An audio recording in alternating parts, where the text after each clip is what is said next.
It doesn't get more electric atmosphere than this place. 150,000 fans. Jam-packed. This place was going absolute bonkers. 500 miles. I just hold it wide open. You know, anybody's got a shot at this thing. 200 laps. Got to stick to a good strategy. Try not to be in some of the messes that pop up. 41 drivers. The Daytona 500 is the pinnacle of our sport. 3 hours on track. Still feels like the first day of school. You get here. But just one winner. Legacy significance to a driver's career. The road to victory lane. No, it never gets old. Starts now. This is Action Sports Jack's Road to Victory Lane, presented by NHRA Gator Nationals, coming to Gainesville Raceway March 6th through the 9th. Been a long time of trying. I've been close a few times. 2 years ago, we led mile marker 500, but unfortunately it was under yellow and we had to restart, so wasn't able to hold on to it or keep it, but you know, feel good about things. 27 years ago, a certain RCR driver with a Daytona 500 in his 20th attempt. Can history repeat itself and see Kyle Busch join Dale Earnhardt? Rowdy wants to add his name to this, the Harley J. Earl Trophy. But as we know, that is a lot easier than said than done here in the Great American Race. Yeah, you never know what's going to happen at Daytona International Speedway, and that means the weather as well. It's been a fantastic week for Speed Weeks. Brent Martineau, along with Stuart Weber, the entire Action Sports Shots team, has your Daytona 500 covered today. We've moved things up on this Road to Victory Lane special here on Fox 30 an hour because the race has moved up an hour. It was originally scheduled to go green at 2:30, now moved up to 1:30. It looks beautiful here at Daytona right now, but there could be some rain in the forecast, and it seems like that's always something you have to be aware of here at Daytona. It is. The Road to Victory Lane is shorter, but we're excited to get there, and Speed Weeks really started up on Wednesday, and it did so with some history. How about this? For the first time ever, Toyota is on the pole at the Daytona 500. That might come as a little bit of a surprise, but it's never happened before, and it's a newcomer to Toyota who does it. Chase Briscoe, new to that number 19 team, takes over for the retiring Martin Truex Jr., who's also in this race, by the way. Short retirement. But Chase Briscoe going to lead him to green in just a few hours. You know, unbelievable way to start off the year. You know, unbelievable way to start off with Toyota, to be able to be the guy to deliver them the first of anything when they've already accomplished so much is pretty cool. So hopefully we can, you know, just carry it on now.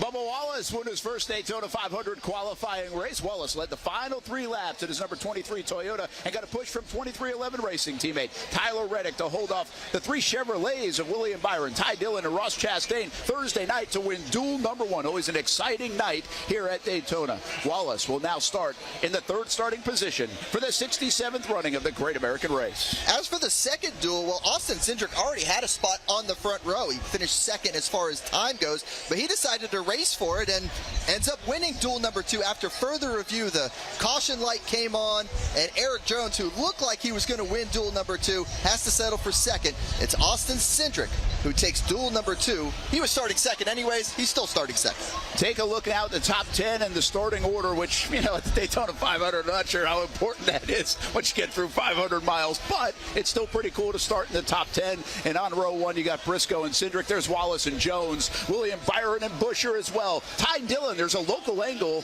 to the number 10 car. We'll tell you about it in just a little bit. And 3-time 500 champ Denny Hamlin there in row 4. And Joey Logano, always a threat whenever he fires it up here at Daytona. One of the big storylines in that first duel was one of the open cars, and it's owned by Junior Motorsports. Team owner Dale Earnhardt Jr.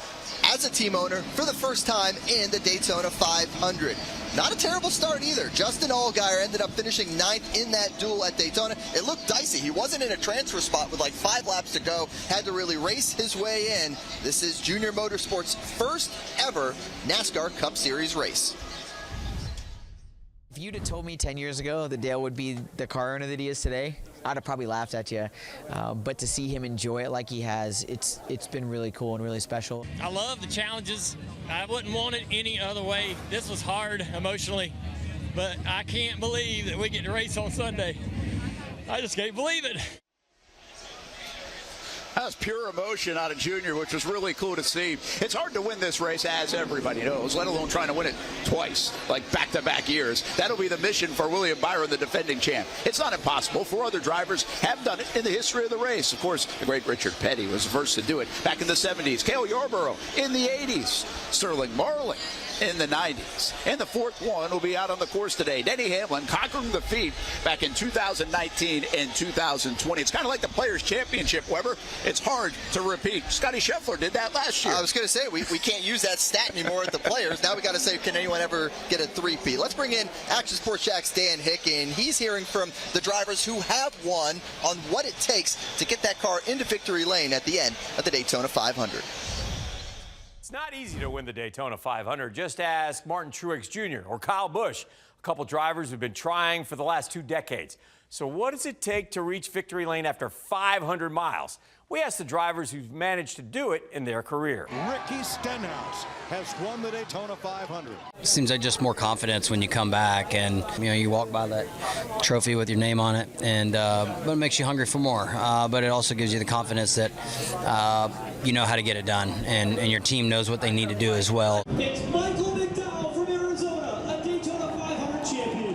It's about getting yourself in position, and in order to do that, you got to execute a full race and no mistakes and have a fast car.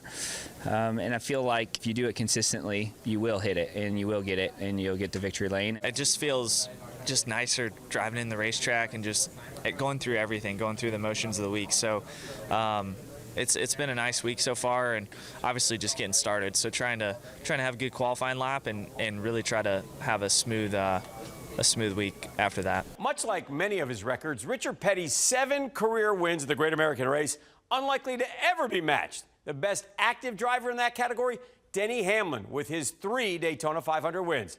See if he can add a 4th in this year's race. For Action Sports Jacks, I'm Dan Hicken. Back to you guys. NASCAR always has something going on, and this is pretty interesting. And this guy's our resident expert here when it comes to NASCAR. But there are a couple of race teams suing NASCAR. This goes back to last year. Where are we at with all of this? Yeah, so the litigation is basically an antitrust law. The other teams all signed the new charter agreement that runs through 2031, but 2311 and Front Row Motorsports decided not to sign that charter agreement. Instead, they sued NASCAR for antitrust violations, and that case is supposed to start in December. As many legal disputes happen, this one's going to take a long time, but for the time being, for Denny Hamlin, who's a co-owner with Michael Jordan at 2311, he wants to focus on the on-track stuff and leave that off-track stuff for later. The court stuff largely took up the offseason, and now that we got to a place now where things are progressing, it's all racing. We look forward to presenting our facts in the case, and really it's about just, can I continue to win week in, week out? That's what's going to keep me motivated. Now it's time to just go racing for that team. When we come back, it's time to hop on the NASCAR carousel. A look at which drivers are now sitting behind the wheel of a new car. There's always changeover and turnover in NASCAR. What does it look like in 2025? We're coming back. Road to Victory Lane, live on Fox 30, Daytona 500 Day. Growing up around the racetrack with my dad racing, he got the pole, I think, in 2007 for the Daytona 500. So that's probably my first memory of even, going to races with him, and especially in the Cup Series. It made me want to race so much and want to experience that for myself.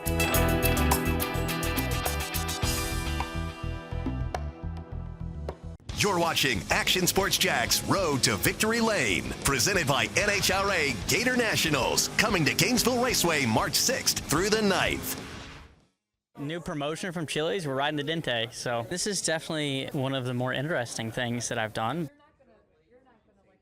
What is Justin Haley wearing, Weber? Look, it's Chili's. They're talking about a new margarita, the Presidente margarita. Look, the thing about NASCAR is these drivers will do anything for a sponsor, and that is certainly the case with Justin Haley in a cowboy fire suit in the 500. Welcome back to the Road to Victory Lane here on Fox 30 as we get you set for green flag just a few hours from now. Hopefully. Yeah. Hopefully they finish, Yes. right? That's the big thing on that Sunday. Brent, Martineau, Stuart, Weber. Hey, there's a local flavor in the race, and really this all NASCAR season.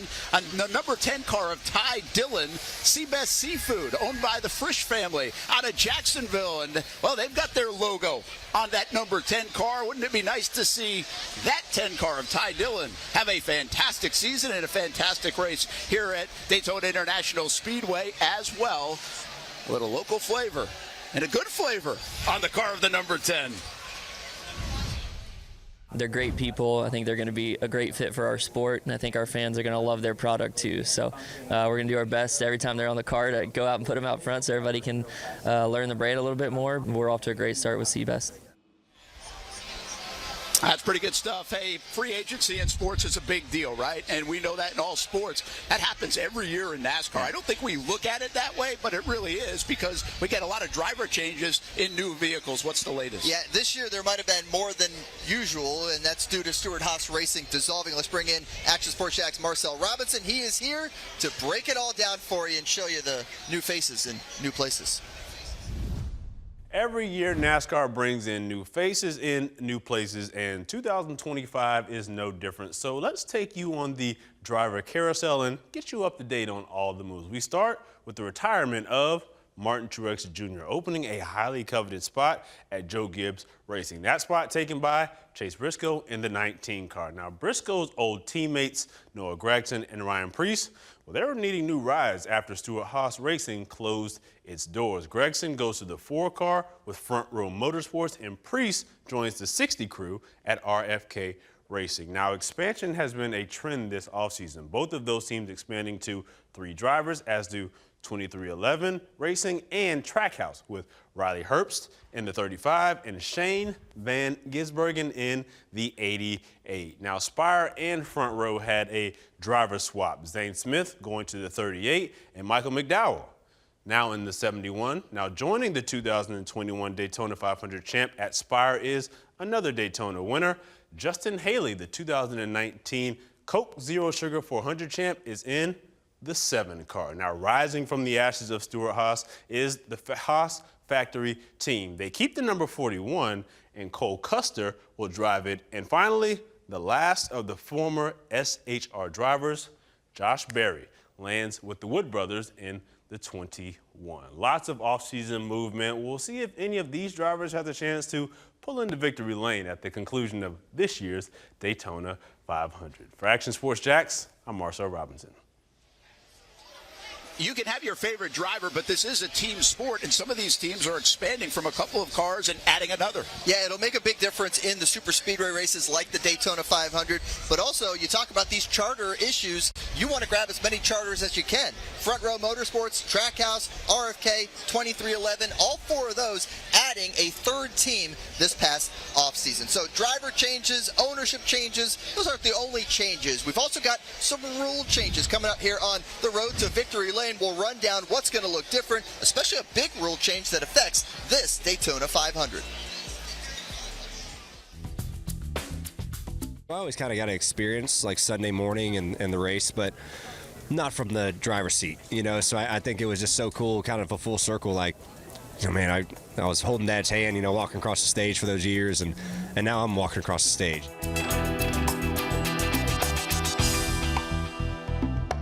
You're watching Action Sports Jack's Road to Victory Lane, presented by NHRA Gator Nationals, coming to Gainesville Raceway March 6th through the 9th. Let's run down some of the major rule changes in 2025. The damaged vehicle policy gets an overhaul, meaning you can go to the garage, fix your car, come back out and finish the race. New waiver penalty. So if you're getting suspended for something other than a medical reason, like wrecking someone intentionally, you're going to lose all your playoff points and have to start from ground zero when you get to the postseason. And a new waiver provisional for the open exemption driver, meaning a lot of different drivers could guarantee a spot in a race when all the open spots are already filled, like the Daytona 500. How about that? Welcome back to Road to Victory Lane here at Daytona International Speedway. Brent Martineau along with Stuart Weber. And let's talk more about that because we do have one of those drivers in use the provisional, and it's, well, the name you know, Helio Castroneves, of course, of Indy fame, 4-time Indy 500 champ. And I think he works at Wendy's now. Yeah, this kind of snuck in, right? Because there were drivers and teams that didn't really know this existed, and they took advantage of it.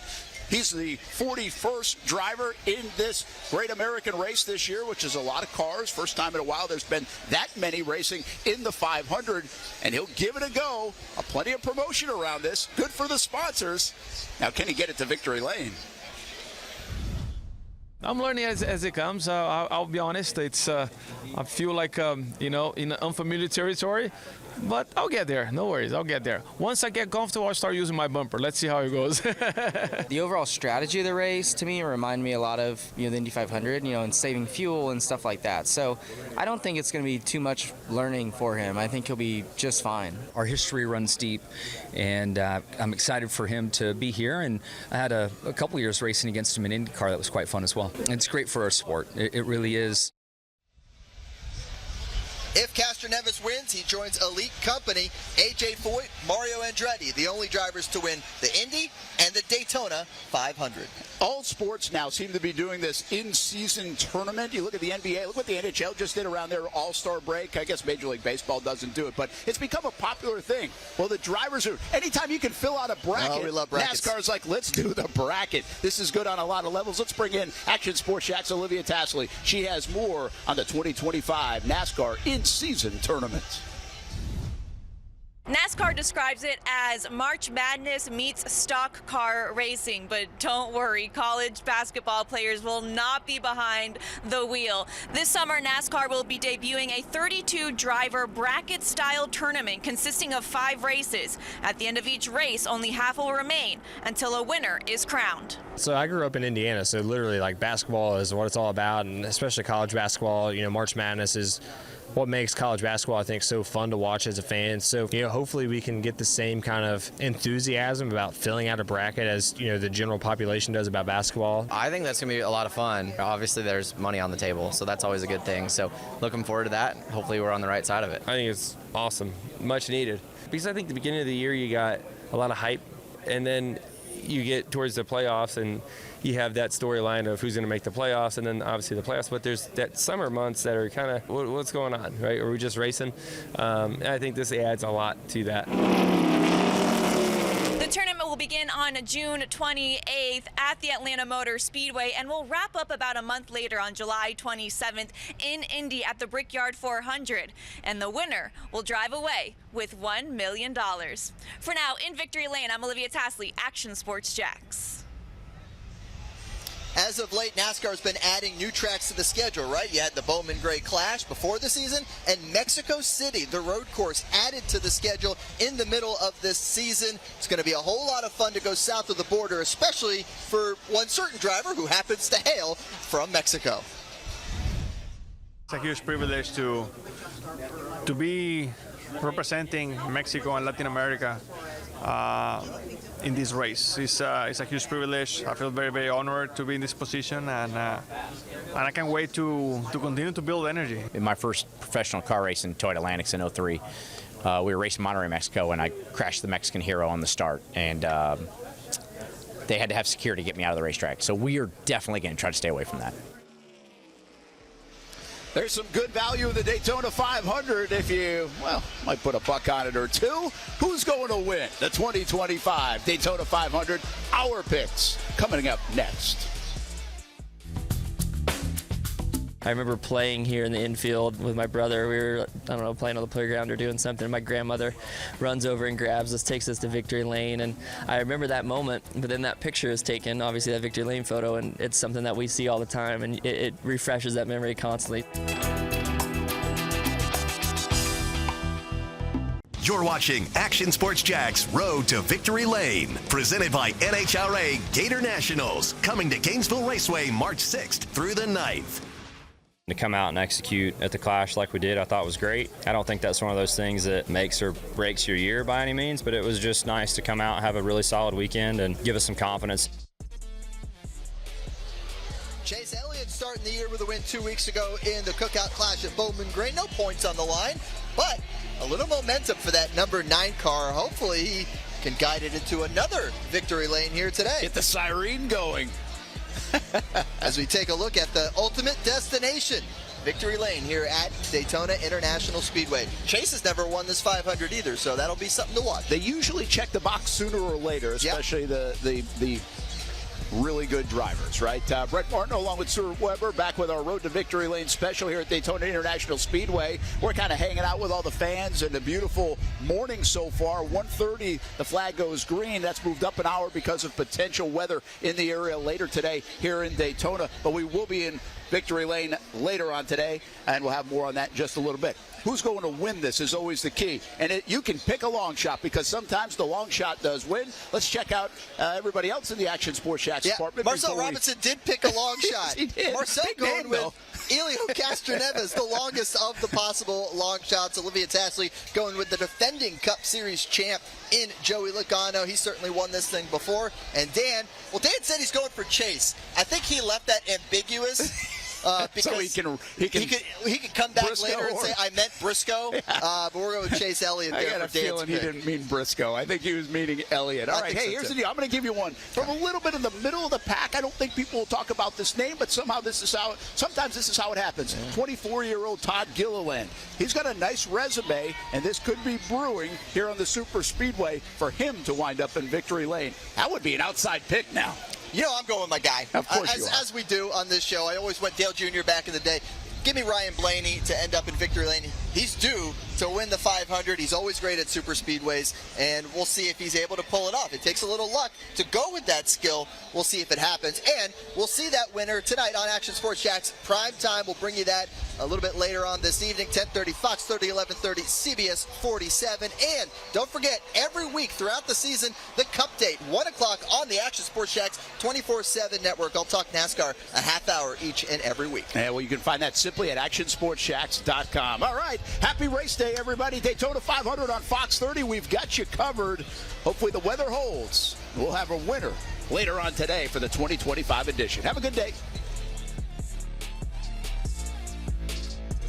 Thanks for watching Action Sports Jack's Road to Victory Lane, presented by NHRA Gator Nationals, coming to Gainesville Raceway March 6th through the 9th. Get local sports on demand with Action Sports Shacks 24/7. All sports, all local, all the time. From the locker room to the field, the Jacks, high school football, the Jacksonville Armada, and don't forget the Brent and Austin Show. They're all in on Trevor. Of course. Download the Action News Jacks Now app, available wherever you stream or at actionnewsjacks.com. TV, phone, laptop, desktop. Action Sports Shacks 24/7. Jacksonville sports, all the time.